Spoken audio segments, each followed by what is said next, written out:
एक बार की बात है, एक गांव में एक रहस्यमयी घर होता।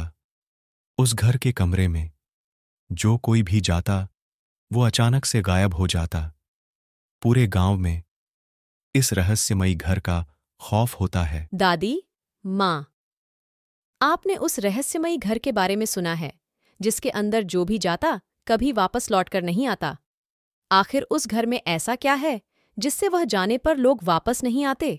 हाँ उर्मिला, उस रहस्यमयी घर के अंदर ज़रूर कुछ बात है।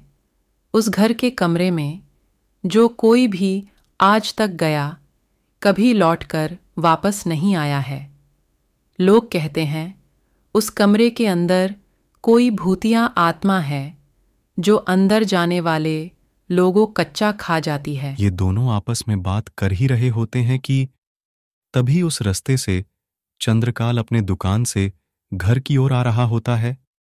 ये जैसे ही रहस्यमयी घर के पास आता, वह से कोई आवाज सुनाई देती। मुझे बचाओ, मेरी जान खतरे में है, मुझे जल्दी यहां से बाहर निकालो, नहीं तो ये मुझे मार देगा। कोई है जो मुझे इस घर से बाहर निकाले। चंद्रकाल जैसे ही घर के अंदर से आने वाली इस आवाज को सुनता, ये पूरा घबरा जाता और मन ही मन बोलता, आखिर कौन इस घर से किसकी चिल्लाने की आवाज आ रही है और वो मदद के लिए बार बार बुला रहा है। कहीं उसके जान को कोई खतरा तो नहीं। मुझे जल्दी अंदर जाना चाहिए और उसे इस घर से बाहर निकालकर उसकी जान बचानी चाहिए, नहीं तो जिस तरह से ये चिल्ला रहा है, मैंने हल्का सा भी देर किया तो वो मारा जाएगा। उसके बाद चंद्रकाल घबराते हुए घर के अंदर जाने लगता। ये जैसे ही घर के अंदर जाता, ये देखता घर के अंदर कमरे में कोई नहीं है। ये सब देख चंद्रकाल कुछ समझ नहीं पा रहा होता। अभी तो इसी घर के अंदर से आवाज आ रही थी जो बार बार अपनी जान बचाने को कह रहा था, लेकिन यहां अंदर आया तो पूरे कमरे में कोई नहीं है। कहीं मेरा कोई बहम तो नहीं, कहीं ऐसा तो नहीं मेरे कान बज रहे हो। दिन भर थका हूं, दोपहर को खाना भी नहीं खाया, शायद इसीलिए मुझे कोई बहम हुआ होगा। मुझे घर जाके आराम करना चाहिए। ये इतना बोलकर घर जाने ही वाला होता है कि तभी इसे फिर से कोई आवाज सुनाई देती। कहा जा रहे हो बच्चे, इस घर में जो कोई भी आता वापस यहां से जिंदा लौटकर कभी नहीं जाता। तुम्हें कोई बहम नहीं हुआ है, तुम्हें मैंने ही गुमराह करके इस घर के अंदर बुलाया। इस घर को अब इंसानी खून की जरूरत है। हर महीने इस घर को इंसानी खून चाहिए होता है और हर महीने यहां इंसानों की जान जाती है, और आज तुम्हारे बलि से इस घर की प्यास मिटेगी। कौन हो तुम और ये क्या बकवास कर रहे हो? मैंने तुम्हारी मदद की आवाज सुनकर तुम्हें बचाने इस घर के अंदर आए और तुम मुझे ये फालतू की बातें सुना रहे हो। तुम जो कोई भी हो, सामने आओ। बहुत हुआ तुम्हारा ये फालतू का मजाक। चंद्रकाल जैसे ही इतना बोलता, तभी वह अजीब से कुछ होता और देखते ही देखते चंद्रकाल का आधा शरीर गायब हो जाता। ये बातें जैसे ही धीरे धीरे जैसे ही पूरे गांव में फैलती, पूरा गांव दहशत में आ जाता। भाई रघु, तुमने सुना उस रहस्यमयी घर से अपना चंद्रकाल का आधा शरीर गायब हो गया है। ऐसे ही चलता रहा तो धीरे धीरे हर महीने वो इस गांव के इंसानों की बलि लेगा।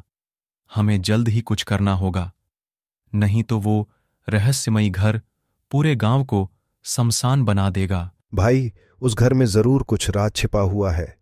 उसमें जरूर कोई भूतिया शक्ति है जो धीरे धीरे इस गांव के लोगों की बलि ले रही है। उसे जरूर इस गांव से कोई पुरानी दुश्मनी होगी।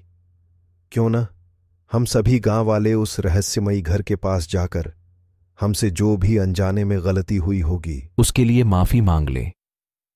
मुझे पूरा यकीन है उस घर के पीछे जो भी कोई भूतिया शक्ति होगी वो जरूर बाहर आएगी और हमें और इस गांव को माफ कर देगी। हाँ भाई रघु, ये तरीका बढ़िया है। हम ऐसा करेंगे तो जो कोई भी उस रहस्यमयी कमरे के अंदर होगा वो जरूर हमें माफ कर देगा और इस गांव के लोगों की बलि लेना बंद कर देगा। चलो बिना देरी किए उस घर के पास चलते हैं। उसके बाद सभी गांव वाले इस रहस्यमयी घर के सामने माफी मांगने लगते।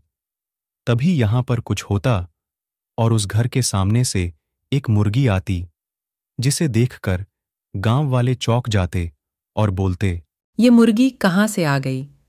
हमने तो इस रहस्यमयी घर के अंदर भूतिया आत्मा से माफी मांगी थी, लेकिन उसके जगह ये मुर्गी घर के अंदर से कैसे आ गई?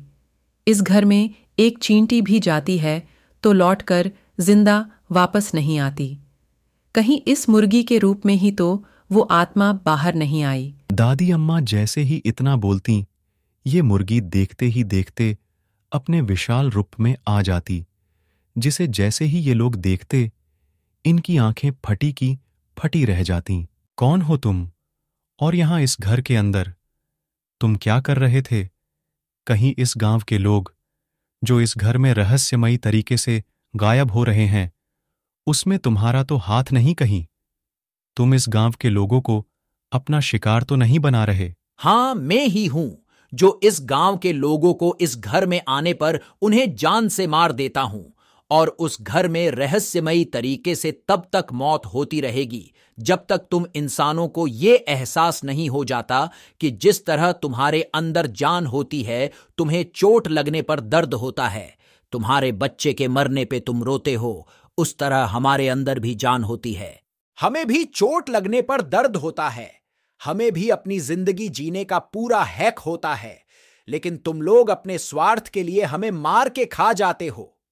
इस घर में ही मेरी जान ली गई थी, तब से मैं इसी घर में भटक रहा हूं, और जो कोई भी उस घर में आता उसे ठीक उसी तरह मारता हूं जिस तरह तुम लोग हमें मारते हो।